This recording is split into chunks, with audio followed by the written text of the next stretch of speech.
So this will be our last video on the champions of the Chaos Gods. Well, maybe one more if we feel like people want to see it. We have finished with the warriors of Slaanesh, Khorne and Nurgle, and so now we will take a look at the sorceress and fate changers of the God of Change, who is Tzeentch. As with the other videos, this will be a list of the 10 most powerful and most cunning and manipulative champions of the Egyptian-like bird god, Tzeentch. So let's get to it. At number 10 we have Carson. He was once a captain among the Thousand Sons, fighting for the Emperor, but like the others, he was betrayed by the wolves at the burning of Prospero and has since then gone through a twisted journey, emerging as a champion of Tzeentch and opposing the Imperium at every turn. As a sorcerer, he played a big role in the events that marked his legion's history, from the tragic fall of Prospero to the fierce Battle of Terra and numerous other engagements. Unnaturally prolonged by the chaotic allegiance, Carson's existence has been marred by the weight of his experience, driving him to madness many times. So to preserve his sanity, he performs a dark communion, a method to securely restore his memories. His physical form has mutated, with one hand melded into his bolter, manipulated through mental control, while the fingers of his other hand becoming like tentacles, a testament to the chaotic blessings that shaped his present existence. Number 9. Atam Su. Recognized by the Inquisition as an acolyte of the legendary Araman, Atam Su has become a notorious figure in the Jericho Reach. Su is steeped in the warp's power and is known for his mastery of the demonic, with rumors suggesting that even Tzeentch's otherworldly servants, his demons, obey his commands. His ability to manipulate the ebb and flow of possibilities allow him to appear at will, often heralding destructive demonic incursions. Encountered in war zones throughout the Hadex anomaly, suspicions arise that Su may be linked to the strange energies emanating from it. Whispers of conversations with the anomaly or an incomprehensible intelligence beyond it further intensify the mystery surrounding him. His presence in the Jericho Reach has sparked concern within the Inquisition, leading to efforts to discern his purpose and counter his ominous influence. Overall, even though just a follower of Araman, he is still one of the deadliest of Tzeentch's champions. Number 8. Abraxas, the Architect of Fate. Abraxas is an enigmatic demon prince that has earned titles like the Architect of Fate and the Engineer of Time, and he dwells within the Silver City amidst the court of Tzeentch, the God of Change. He was once a mortal man with no apparent recorded history, and now he has been blessed with demonhood, and now controls power beyond comprehension. His presence and machinations drew the attention of the Soul Drinkers chapter, sparking a complex sequence of events that was manipulated by him to lure the librarian of the chapter into the clutches of chaos. So Father Isel, an ardent worshipper, encountered Abraxas in vivid dreams, where the demon revealed enticing visions of glory. Unbeknownst to the Soul Drinkers, Father Isel unwittingly became a beacon, leading them to be declared excommunicado traitores as they turn against the Imperium. So after an encounter with Abraxas, the demon ruthlessly extracted knowledge from Isel, leading to the worshipper's demise, but he failed with the actual librarian, Sarpedon, and was instead killed when the Marine, out of luck, plunged the Soul Spear into Abraxas' body. Number 7. Flamefist. This champion and demon prince of Tzeentch had an origin story. His actual name as a man was Werner Flamefist. He was born on a not-so-important planet that has been cut off by violent warp storms. It was on that world that 3 of the Chaos Gods decided to raise up champions, of which one of them was him, becoming known as Flamefist, while the other 2 were Bubonicus of Nurgle and Enkari of Slaanesh. Originally a noble, he secretly delved into alchemy, seeking guidance from Tzeentch. The Chaos God answered his plea when, during his attempt to transmute metals, Flamefist discovered a warp-bathed stone. This marked the beginning of his service to Tzeentch as he formed a Chaos cult. He was then attacked and then survived with a few of his cultists, making way to the Chaos Ways. And it was there that he defeated a Nurgle champion called Festus and was then given demonhood status. Number 6. Gfitlart Loathheart. Originating somewhere between the heresy, after the heresy, and the 41st millennium, with a very vague history, Gfitlart Loathheart emerged as a demon prince of Tzeentch, driven by a relentless pursuit of power.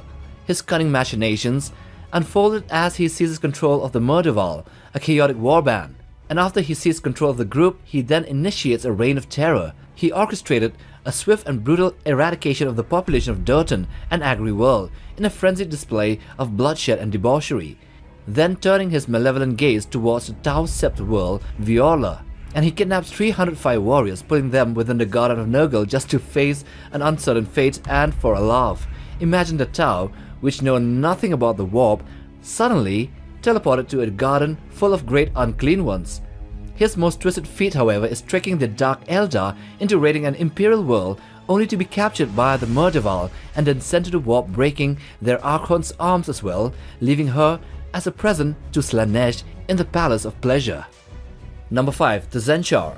Tzeentchar, a demon prince of Tzeentch and a member of the Infernal Tetrad, is known by a myriad of names, including the Living Labyrinth. Revered as the Whisperer of Truths and a master manipulator of fate, his form is believed to be just one facet of his true essence, with his various identities representing echoes of subtly different yet identical beings. The origin of his name lies in the notion that every path within a labyrinth may seem alike, but ultimately leads to the same destiny. Tzeentchar played a pivotal role as a chaos architect in the siege of the Fenris system against the Wolves, collaborating with the mortal champions like Vicus Scale and Hecastus Null to create warp rifts for his entry into the Materium. However, this malevolent influence was thwarted, and he was banished back to the warp through the combined efforts of the Grey Knights, the brother Captain Stern, and also the Wolf Lord Crom Dragongaze. Number 4. Arzek Ahriman. Arzek Ahriman is a Chaos Space Marine hailing from the Thousand Suns Legion, who ascended from a lowly Marine to become their first captain, then chief librarian, and their most formidable sorcerer later on. He has been endowed with precognitive abilities, where he used it and played a pivotal role in the Thousand Suns' allegiance to Tzeentch during the Horus Heresy. After the heresy, his actions and spells ultimately led to the creation of the Spectral Rubric Marines, causing him to be expelled from the Legion, but still favored by Tzeentch. Ahriman's sorcerer's expertise is so intricate and incomprehensible to others that he even rivals the greater demons of Tzeentch. In addition to it, he also possesses formidable artifacts like the Black Staff of Ahriman and an enchanted bolt pistol firing inferno bolts. Since the heresy, however, Ahriman's stature has grown significantly, boasting abilities such as astral form detachment, aura sensing, and his mastery of the Legion's rites. As a master of warp manipulation, Araman possesses an in-depth understanding of dark arts, wielding godlike psychic powers. Number 3. Gargatulat. Gargatulat stands as one of Tzeentch's most powerful demon princes, also known as the Prince of a Thousand Faces, the Forger of Hells, and my own personal favorite, the Whisperer in Darkness, a name no doubt inspired by H.P. Lovecraft's works. Anyway, in the material realm, this demon prince materializes as a colossal black pillar of flesh adorned with numerous mouths and eyes.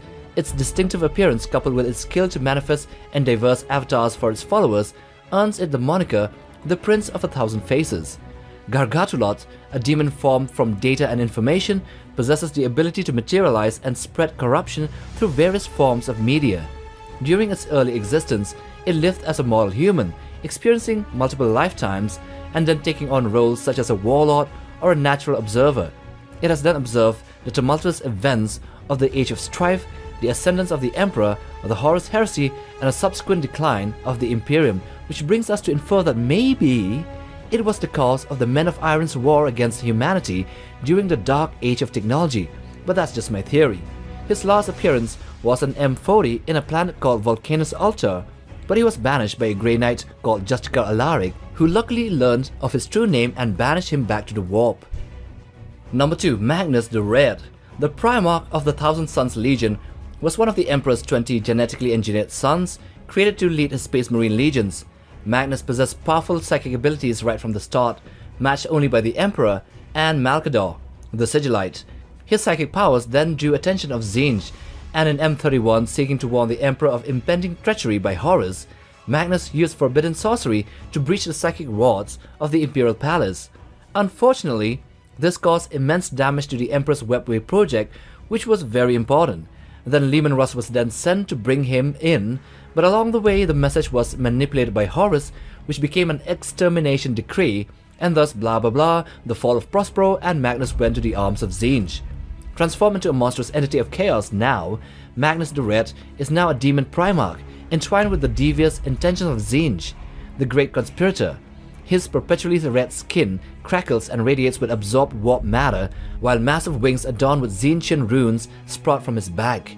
Through his singular eye, he can perceive both the Immaterium and real space at the same time, manipulating the threats of diverse futures and shaping them into formidable noose to ensnare his adversaries. he is now the greatest champion of Tzeentch as of the present timeline. And number 1, Isel.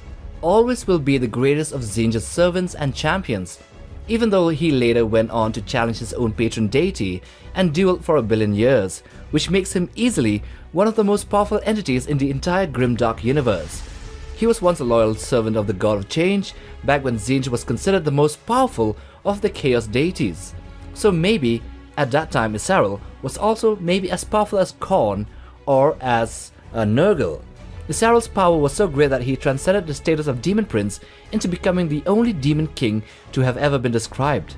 The Malleus Codicium chronicles a billion-year war of bitter enmity between Isel and, of course, the god of change, Tzeentch, with the Demon King relentlessly seeking to seize dominion. Despite his immense power and cunning, the tides turned against him, and in a climactic confrontation, Isel met his demise at the very hands of the deity he aimed to overthrow. With his fall, his demonic followers scattered, establishing a sinister capital called Ghoul in the material universe. Ghoul, now built upon Isel's mausoleum, stands as a grim testament to the Demon King's ambitions and his once existence. So those are the 10 most powerful and manipulative champions of Tzeentch. So if you like this video, then check this other one as well, and if you want to browse for other Warhammer content, then check out our channel. So subscribe and like for support, and yeah, while you're at it, bang on the bell icon for notifications on new video uploads. Till the next time, take care, boys.